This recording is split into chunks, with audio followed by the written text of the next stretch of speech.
তুই ইন্ডিয়ার তোর আব্বারে তুই কোশ্চেন করবি, তোর এত ভালো লাগে তোর মারে বোন রে ভাবি রে সবটি নিয়ে যা আবার লাগাইতে দে, আবারও লাগাইতে দে। তো লাগাইতে দিবি, তুই নিয়ে ওই পারে যা। এই দেশটা আমাদের, আমরা 92% আমাদের দেশ এটা।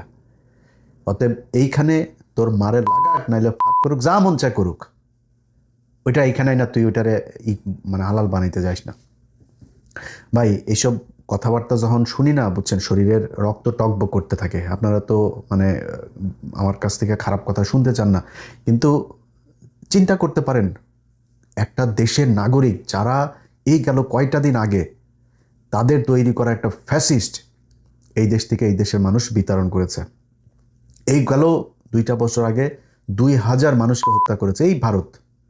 21শে আগস্ট, সরি 25শে ফেব্রুয়ারি, মানে এই দেশের অনেক আলেমকে তারা জঙ্গি সাজা মারল। গেল 15টা বছর বাংলাদেশকে তছনছ করে ফেলছে। একজন সাবেক প্রেসিডেন্ট, তাকে ধরে নিয়ে জেল এই হাসপাতালের ভিতরে ঢুকে বলে যে সে অসুস্থ, তারা নির্বাচনে যাইতে হবে, যে এরশাদকে সরাসরি এরশাদ বলে দিয়েছে সেই কথা। এরকম একটা দেশের আমাদের চিরশত্রু, তাদের সাথে আমাদের এখনকার যে সম্পর্ক, তো সব কিছু জানে, ওর মারে লাগাইছে দেখে ওইখানে আনার পরে ওর বাপেরও এই কোশ্চেন করে। চিন্তা করতে পারেন আপনি, আপনি মাথা ঠান্ডা রাখবেন কিভাবে?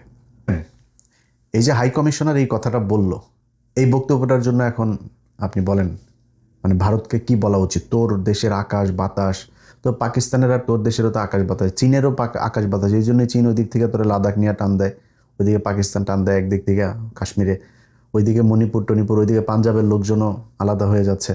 তো এই জন্যই তোর আকাশ বাতাস আলাদা দেখে সব খালি আলাদা হয়, খালি বাংলাদেশের আকাশ বাতাস তোর ভাল লাগে। বাংলাদেশে ও যেটা করেছে সেটা সরাসরি এই দেশের সার্বভৌমত্বের বিরুদ্ধে, একটা দেশের বিরুদ্ধে সে কথা বলেছে। এটার জন্য তার বিচার হওয়া উচিত। এখন সেই বিচারের জন্য আপনি দায় দিবেন, মানে এই দায়িত্ব কারে দিবেন? মাল তো যেগুলি বসছে সব ইন্ডিয়ান মাল বসায় দিয়েছে তারেক রহমান। এখন এদের কাছে আপনি কি বিচার চাবেন? এদের কাছে বলেও তো লাভ নেই।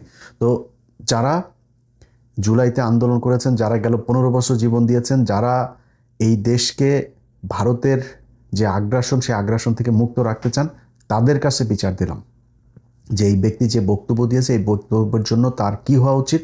আপনারা যারা আছেন তারা এটা নিয়ে কি বলবেন, তা আপনাদের কি বক্তব্য সেটা আপনারা বলে দিন। এখন আমি আমারটা বলি আপনাদের। ধরেন আমরা যদি কিছু বলি না, কিছু বললেই তো তখন আবার আমাদের বলে আমরা নাকি খালি রাজাকার হয়ে গেছি, আমরা পাকিস্তানের পক্ষে কথা বলি। তো কিছু কিছু জিনিস আছে, যেমন যখন 9-10-এ পড়তাম, টেবিলের সামনে ফিজিক্স, কেমিস্ট্রি, হায়ার ম্যাথের এরকম অনেকগুলো সূত্র ছিল। এই সূত্রগুলো আমার টেবিলের সামনে টানানো ছিল, মানে যেগুলো সারাক্ষণই লাগতো। এরকম অনেক সূত্র আছে, হঠাৎ করে অঙ্ক করছে একটা, তো আবার দেখতে হইলো। তো এরকম কিছু জিনিস আছে যেটা সারা জীবন আপনার খুব দরকার হয়।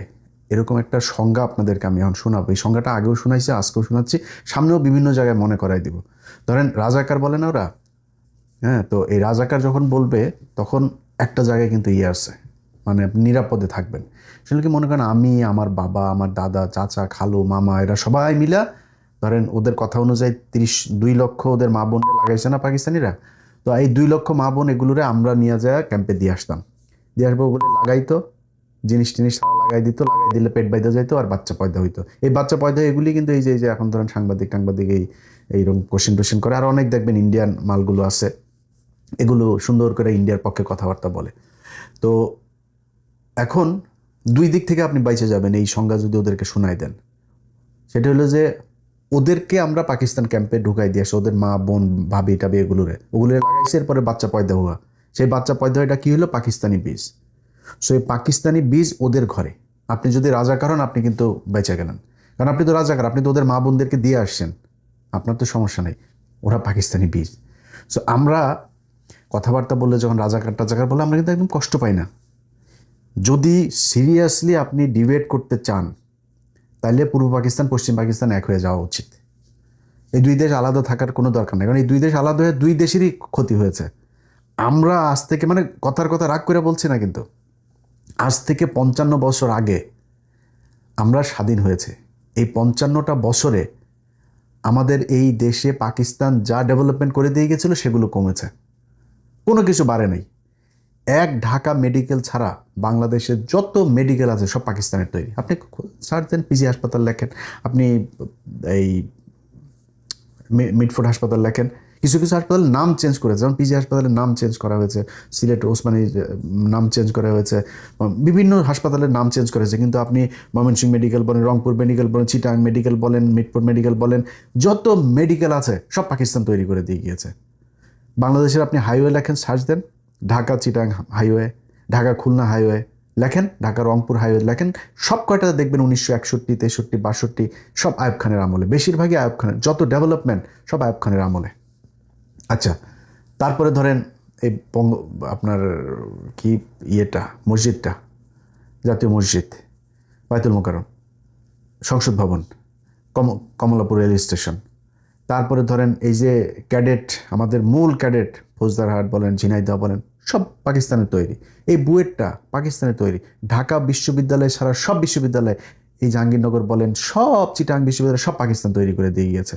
মিল কলকারখানা, আদমজি থেকে শুরু করে নিউজ প্রিন্ট, তারপরে চন্দ্রকোনা, যত কাপ্তাই জলবিদ্যুৎ, এই যে এখন একটা মাত্র আমাদের তেল শোধানাগার, এই তেল শোধানাগারটা তোদের বাপ পাকিস্তান করে দিয়ে গিয়েছে। পাকিস্তান যা করে দিয়ে গেছে, টাকশাল, মেশিন টুলস, এই যে ফ্যাক্টরি গাজীপুরে, সব এদের করা, পাকিস্তানের করা। আমরা তো ভালো ছিলাম। যুদ্ধ হয়ে ওই পাকিস্তানেরও ক্ষতি হয়েছে, আমার ভাইদের, আমাদেরও ক্ষতি হয়েছে, দুই দেশেরই ক্ষতি হয়েছে। এক হয়ে গেলে আবার ভালো হবে। সো এখন এক হয়ে যাই। তোরা যদি নাকি ইন্ডিয়ার সাথে এক হইতে চাস, ইন্ডিয়া তোদের খালি তোর মাদেরকে খালি লাগায় প্রোডাকশন দিয়ে দিছে, কিন্তু পাকিস্তান এই দেশের যত ডেভেলপমেন্ট, আপনি অবাক হয়ে যাবেন। আপনি গুগলে সার্চ দেন, রূপপুর পারমাণবিক বিদ্যুৎ কেন্দ্র কত সালে হয়েছে? গেল 4-5 বছর আগে কাজ শুরু হলো, এই এখনো পর্যন্ত উৎপাদনে আসতে পারে নাই। 1961 সালে পাকিস্তানি রূপপুর পারমাণবিক বিদ্যুৎ কেন্দ্রের প্রকল্প পাশ করে গিয়েছে। 1961 সালে লেখেন আপনি রূপপুর পারমাণবিক বিদ্যুৎ কেন্দ্র, এরপরে যান ওইটা উইকিপিডিয়াতে যান, উইকিপিডিয়াতে যায় তারপর ওইটার ইতিহাসে যান, দেখবেন ওইটার ইতিহাসে কি লেখা আছে। আমার মুখের কথা শোনার দরকার নেই, আপনি উইকিপিডিয়াতে যান।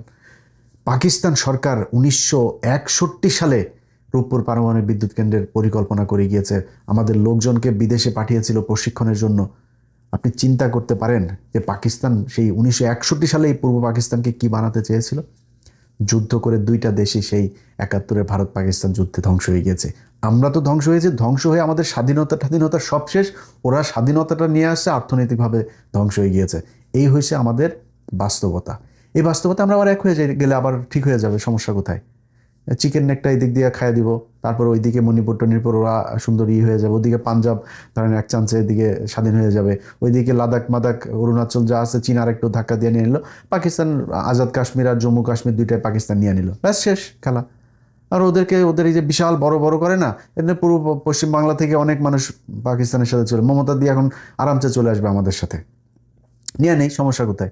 নিয়ে ওদেরকে পাকিস্তান এখন যেটুকু আছে ওইটুকু বানাই দিয়া আমরা দুই পাকিস্তান মিলা ওদের চারিদিকে একটু ধরি যাতা দিয়া, সমস্যা নেই তো। তো তোমাদের কাছ থেকে আমাদের এইসব কথাবার্তা শোনার জন্য আমরা এত মানুষ এই গেল 15 বছরে জীবন দেয় নেই। কথাবার্তা বলতে গেলে খুব হিসাব করে বলতে হবে। পাকিস্তান বললেই চ্যাত করে ওঠার কিছু নাই। আমরা কোনোদিন বলি নাই যে আমরা পাকিস্তানের সাথে এক হইতে চাই, পাকিস্তান আমাদের সাথে আসুক, পাকিস্তান আমাদের বাপ লাগে, আমরা কোনোদিন বলি নাই। পাকিস্তানকে আমাদের দরকার, আমাদের পাকিস্তান দরকার। আমার সাথে আমি মার্কিন যুক্তরাষ্ট্র ইউএসএকে আমার দরকার, ইউএসএর আমাকে দরকার, আমার ইউএসএকে দরকার, আমার চীনকে দরকার, টার্কি, যার সাথে আমার একমাত্র শত্রু হলো কি এই পৃথিবীর মধ্যে ভারত। এছাড়া আমার দুনিয়ায় কোনো শত্রু নাই। ব্যাস, কথা একদম পরিষ্কার। এদের পক্ষে যে যারা কথা বলবে তাদের পয়দা হয়েছে, ওর মা বোনরা ছিল ওই পারে 71-এ, আর আরেকটা হইল গিয়া আপনার এই কি বলে, এই যে মিডিয়াতে আপনি দেখেন এই মুহূর্তে, বিশেষ করে এই যে সাংবাদিক প্রশ্নগুলো, এরকম সাংবাদিক কিন্তু মিডিয়াতে অভাব নেই। এরা গেল 15 বছরে হাসিনার পা চেটেছে, তাদেরকে এখন পর্যন্ত সরানো হয়নি, এবং এরা এখন খাপটি মেরে আছে, কিচ্ছু বলে না। আমি একদিন আগে বিডি ক্রিক টাইম, এই বিডি ক্রিক টাইম, সম্ভবত বিডি ক্রিক টাইমই এদের একটা পেজ, ওমা তারা এই জাইমা রহমানের একটা ছবি দিয়েছে। জাইমা রহমান হা করে আসছে, তার মানে দাঁতগুলো খুব বাজে। ভাই, আমি হাসি দিলে আমার যদি আপনি 10টা ছবি তোলেন, আমার কোনো জায়গায় খুব বাজে লাগবে, কোনো জায়গায় একটু ভালো লাগবে, কোনো জায়গায় অনেক ভালো লাগবে, কোনো জায়গায় অনেক খারাপ লাগবে। তা আপনি হিসাব করে একটা ছবি ব্যবহার করতে হবে, তাই না? পুরা মুখটা হা করে, মানে একটা বিকৃত একটা ছবি দিয়ে, তারপরে এটা এমনি এমনি, আমি গতকালকে একটা পোস্ট করেছে এটা নিয়ে, এটা এমনিতেই হয় নাই। এর আগে খালেদা জিয়া যখন ক্ষমতায় ছিল, খালেদা জিয়া পাটা ঘুরিয়ে হাঁটছিল, এই মুন্নি সাহা সেই ভিডিওটা নিয়ে তার নিউজের মাঝখানে অপ্রাসঙ্গিকভাবে তার এই পায়ের মুভমেন্টটা সে ওখানে চালিয়ে দিয়েছে, সেটা নিয়ে আর মানে সমস্যা হয়েছিল পরে। যাই হোক, তো এদেরকে চিহ্নিত করতে হবে। বিএনপি যদি মনে করে যে সব আপনাদের লোক, জীবনে যদি ওদের হাতে সুযোগ আসে তখন বুঝাই দেবে ওরা কাদের লোক। এই যে সাংবাদিক এই প্রশ্ন করেছে তার বিচার হইতে হবে। এই যে ভারতের হাই কমিশনার খনিকের ছেলে, এই খনিকের ছেলে যে এখানে আসছে, এরে আপনার বিচার করতে হবে। এর কাছে কৈফিয়ত চাইতে হবে যে এক আকাশ এক বাতাস এইসবের মানে কি রে নোটির ছেলে, এটা তোরে কে শিখাইছে? কারণ ভাই এইসব ভিডিওটির এইসব কথাবার্তা যখন দেখি না ভাই, মেজাজ কিন্তু খুব খারাপ হয়ে যায়। আপনারা আবার এটা জবাব দিতে গেলে তো ভাই ওইভাবেই জবাব দিতে হয়। আপনারা আবার আমার কাছ থেকে খারাপ কথাও শুনতে চান না। কতক্ষণ সহ্য করা যায় বলেন? আমার একটা স্বাধীন দেশ, তারে বলে আপনি আমাদেরকে খাওয়ান পারেন, তো মানে লাগায়।